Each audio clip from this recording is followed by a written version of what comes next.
நடிகரான விஜயன் அவர்களின் பிறந்தநாள் முன்னிட்டு உணவு உடல் பல்லாண்டு வாழ்க வாழ்த்துவோம். தமிழக வெற்றி கழக தலைவர் விஜயன் அவர்கள் பல்லாண்டு வாழ்க வாழ்த்துவோம். அவர்களின் உடல்நலம் சிறந்து விளக்க வாழ்த்துவோம். விஜயன் அவர்களின் தொண்டு மேன்மேல் வளர வாழ்த்துவோம். நடிகரான விஜயன் அவர்களின் தொண்டு மேன்மேல் வளர வாழ்த்துவோம். அவர்களின் உடல்நலம் சிறந்து விளக்க வாழ்த்துவோம். அவரது உறவினர்கள் குடும்பத்தினர்கள் அனைவரும் பல்லாண்டு வாழ்க வாழ்த்துவோம். அவரது தந்தை சந்திரசேகர் ஐயா அவர்கள் பல்லாண்டு வாழ்க வாழ்த்துவோம்.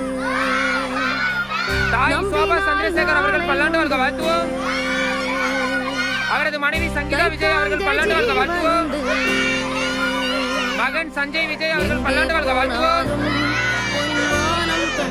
விஜய் அண்ணா அவர்களின் மகள் திவ்யா விஜய் அவர்கள் பல்லாண்டு வாழ்க வாழ்த்துவோம். மறைந்த தங்கை தெய்வ திரு வித்யா அவர்கள் பல்லாண்டு வாழ்க வாழ்த்துவோம். அவர்களின் வித்யா அவர்களின் ஆத்மா சாந்தி அடைய வாழ்த்துவோம். தமிழ்நாட்டு மக்களுக்காகவே துவங்கி இருக்கும் தமிழக வெற்றி கழகம் தொண்டு பல்லாண்டு வாழ்க வாழ்த்துவோம். இதை ஏற்பாடு செய்த ட்விட்டர் விஜய் சோசியல் டீம் அவர்கள் ரசிகர்கள் மன்றம் பல்லாண்டு வாழ்க வாழ்த்துவோம். தமிழ்நாடு தன்னார்வலர் ஹரிகிருஷ்ணன் அவர்கள் பல்லாண்டு வாழ்க வாழ்த்துவோம். உலகத்தில் உள்ள விஜய் ரசிகர் மன்றம் பல்லாண்டு வாழ்க வாழ்த்துவோம். வாழ்க வளமுடன்.